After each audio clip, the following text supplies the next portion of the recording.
Are you too cheap? Let me tell you, a lot of designers that I meet who come through my programs are too cheap. They're not charging enough money, and so they're not attracting the right client.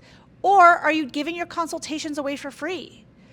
Stop doing that if you want a really high-level client, because you're going to get tire kickers who are going to waste your time. Consider how your pricing fits with the level of service you want to deliver or can deliver and the level of client that you want to attract. All right.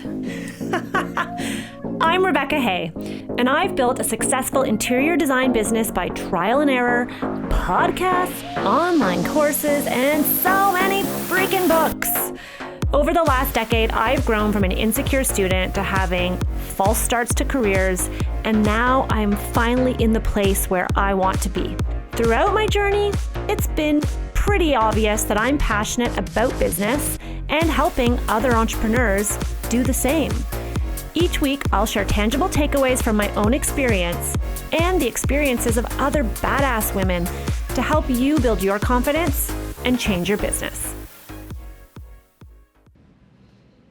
All right, here we go.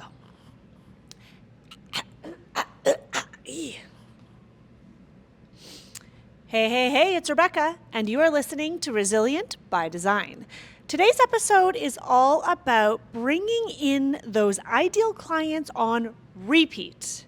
Not just finding one dream client and thanking hallelujah that you finally found them. It's how do you get those clients into your system repeatedly, booking them on repeat. Today, I'm going to dive through some of the ways that you can ensure that you are getting repeat clients or similar type clients through your business. So here we go. So booking ideal clients on repeat sounds a bit like a dream. I'm not going to lie. There were many years where I was not there. And then I started to learn that there were certain things to look for and certain things that I could do to ensure that I wasn't working with the wrong client. Because a lot of this, so much about working with the right client, your ideal client, is just not working with the wrong client anymore and recognizing when that is not the right fit client, when that is not the dream client, and saying no and letting them go, or really recognizing what are those traits. So today I want to walk you through what it is about a client that makes them ideal for you, but then specifically 4 tactics that you can use in your design firm to really ensure you're getting those clients on repeat. So here we go. First of all, you need to know what your ideal client looks like. Who are they? And once you know that, I want you to go deeper. And for today's episode, what matters to me more than anything is not where they live, not their gender, not whether they're parents, not their financial means, none of that. None of the demographics. What I want you to consider when you think about the great, best clients to work with, what are their personality traits? What are those aspects that you love? What makes them an ideal client? For me, what's made some of my best clients, and as I go through, and I encourage you to do this exercise, to write down all your past clients so here's an exercise I do as part of my end of year planning. I know I talked about this a little bit last week, but I'm going to give you kind of like the next layer. So if you missed last week's episode, which is all about people pleasing your clients, go back and listen to it. And I give you an exercise in that episode to help you determine like which clients are the best. This is going to take it to the next level. So look at all the clients you've had in the past year or so, could be more than a year. And I want you on a piece of paper to do 3 columns. And in each column, you're going to be putting clients or past projects. This is for someone who's like getting really confused and unclear. Maybe you just really, really want to hone in on who is that ideal client for you. What are those personality traits? What are those unique differentiators to help you really spot them moving forward? So 3 columns. Column 1 or column A is best client. Column B is, what did I say? Okay, best, middle, and then worst. Because there's always those people that you're kind of like, meh, they've got some parts of them I love, some I don't.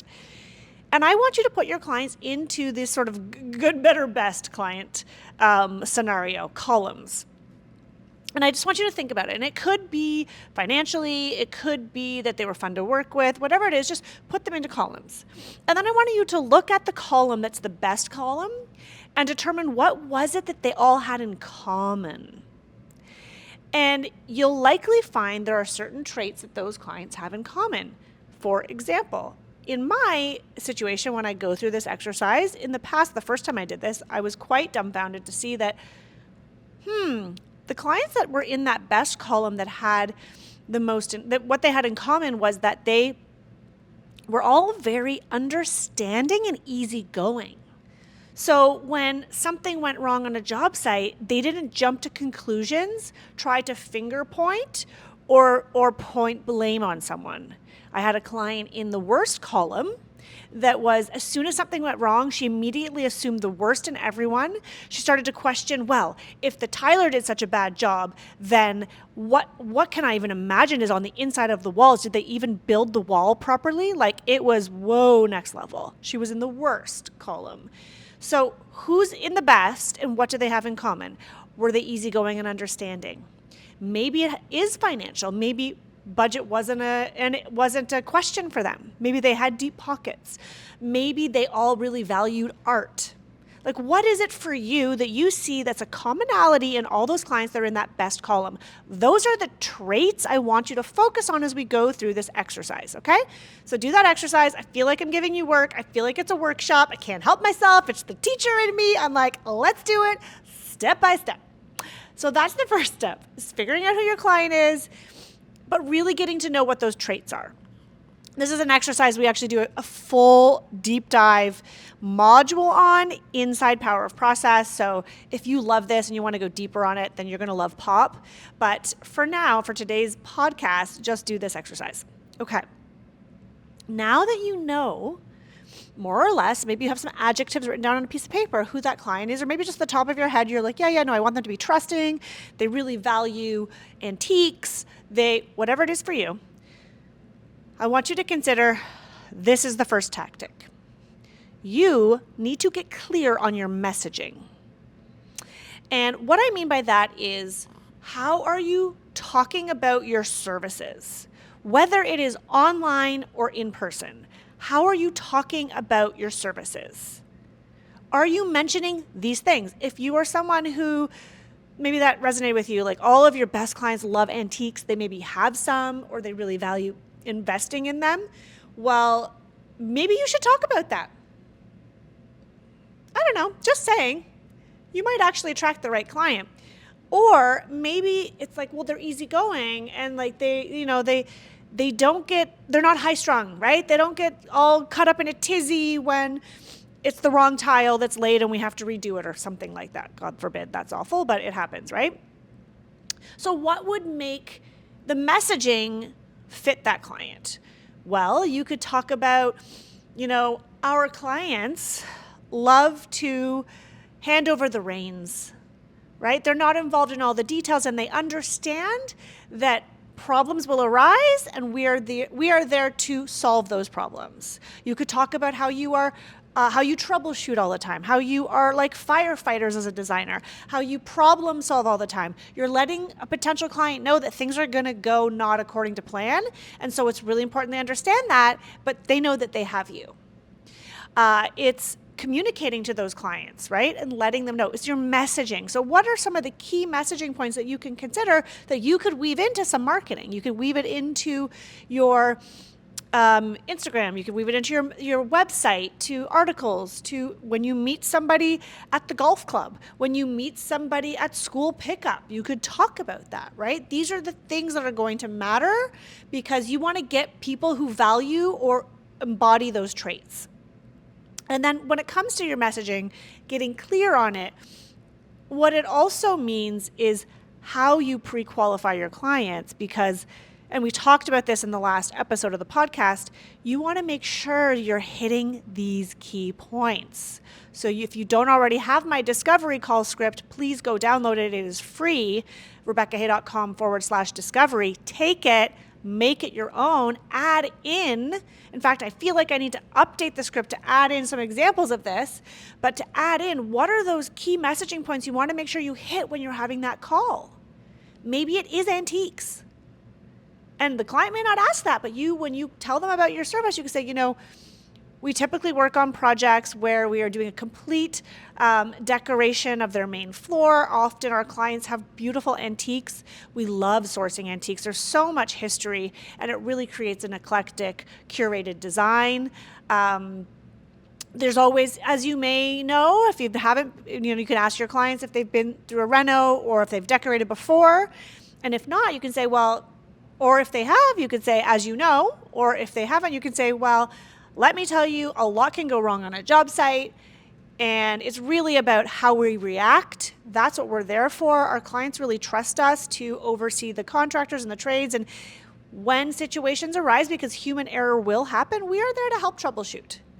These are examples of how you can infuse that messaging into a discovery call with a potential client, into your marketing, because you want to start putting the jujus, the vibes, the whatever the frick you want to call it, into the universe. What you talk about, you focus on, it amplifies, it multiplies, and you are going to get more of it. That's number one. Number two, your pricing. Are you pricing your services for that ideal client? Are you too cheap? Let me tell you, a lot of designers that I meet who come through my programs are too cheap. They're not charging enough money, and so they're not attracting the right client. Or are you giving your consultations away for free? Stop doing that if you want a really high-level client, because you're going to get tire kickers who are going to waste your time.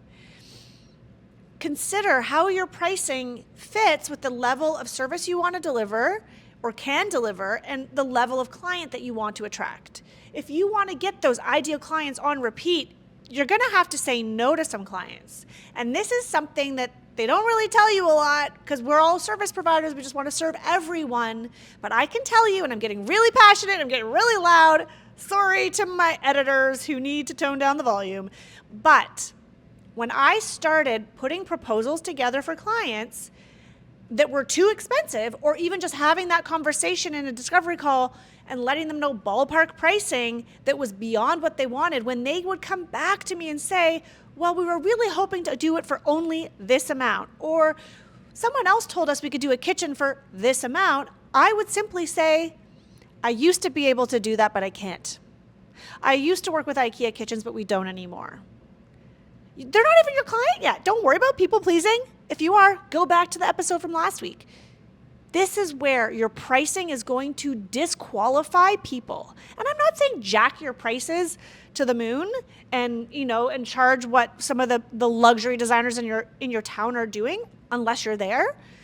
But I do think, especially right now in January, it's such a great time to increase your prices. It's the beginning of a new year. Send out an email, let people know that your pricing will be changing, right? Maybe you can let them lock in at last year's consultation rate until the end of the month. Maybe you put that out on Instagram, whatever you want to do. But your pricing needs to fit the client you want to serve, and I highly recommend that you charge for your consultations. All right. Tip number 3 is leveraging your past clients, asking for referrals. I mean, some of my best, I just went back to help a client, one of my clients from the early days that was one of my incredible ideal clients. And, we were chatting about the woman who introduced us, who was my first client ever, who was amazing. And I said to her, Jane, you guys, I'm so happy to come back and help you. They had a flood in their condo. There was a few things we needed to replace. It wasn't a full-scale project like we would typically do. And I don't really have time to do that, but they are incredible humans. And we were having a conversation, and she was so lovely. And she said, oh, we always loved you, Rebecca, la, la, la. And we talked about Harriet, who had introduced us, who has since passed away this past year. It's very sad. And, we were saying, oh, Harriet was so wonderful. What a great couple. I said, they were my first clients, and they were amazing to work with. And they led me to you, and you guys have also been so amazing. And good people attract good people. And in that case, they were clients who were an ICA for me for a while. They were empty nesters, downsizing to condos after selling their really large homes. They had money in the bank, investments. They valued antiques. I love serving that client.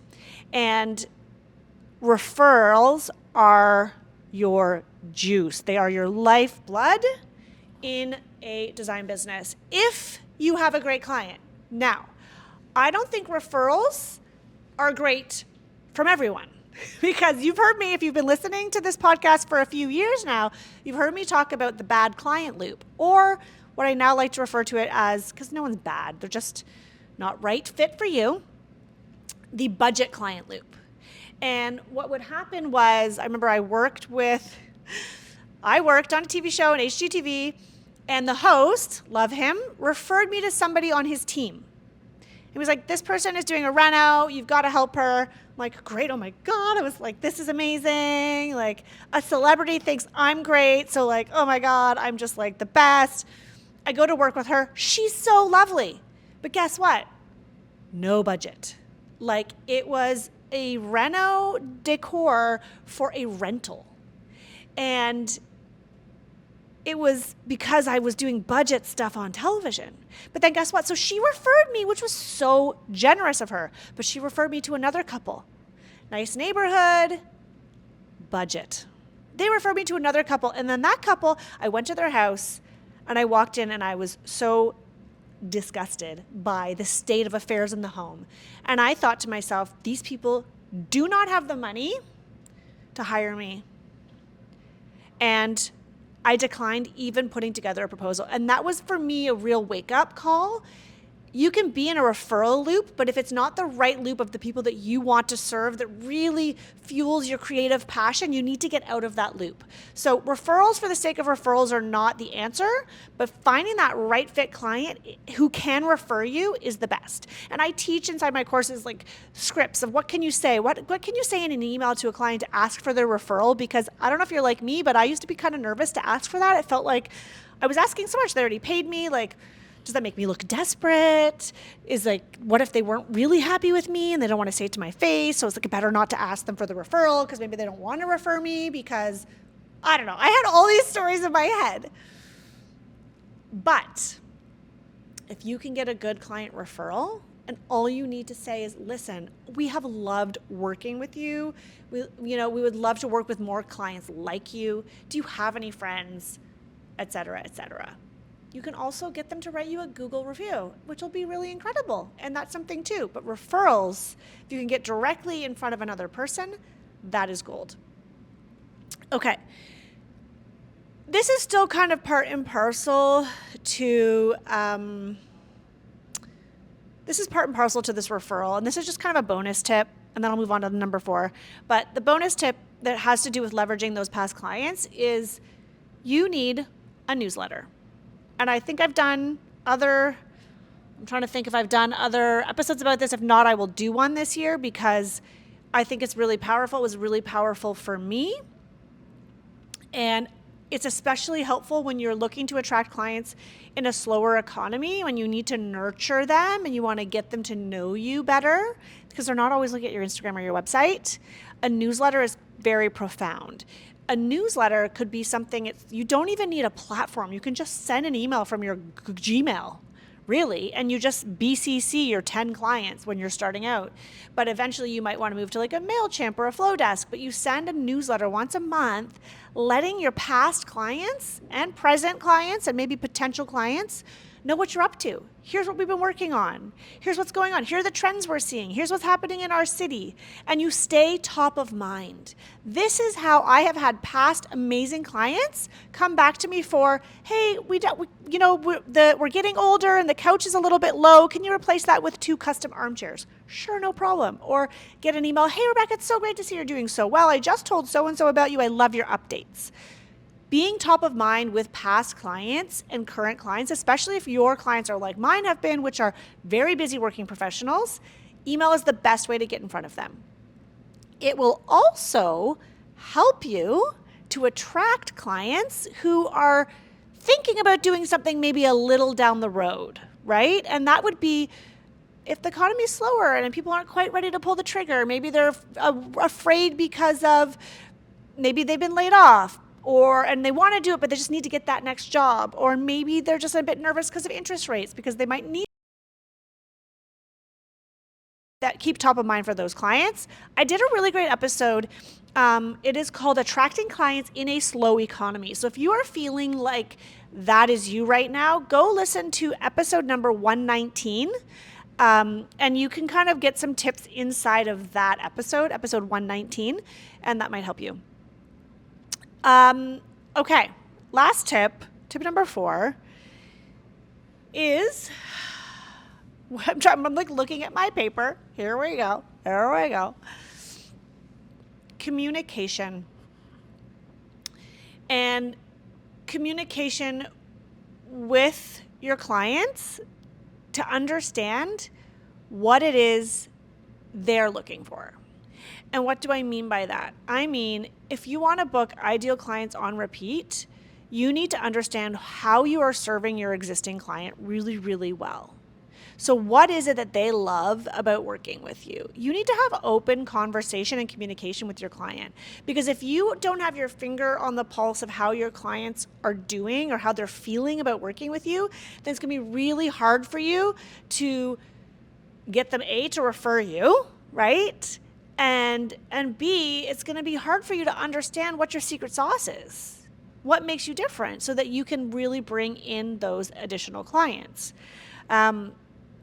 If you can communicate that and you can find out from them, here's what we're doing well, here's what we're not, that's going to help you. And a lot of us get nervous to ask for feedback because we're afraid it's not going to be good. We don't want to hear about our shortcomings. We only want to focus on the positive, and we just want to move on.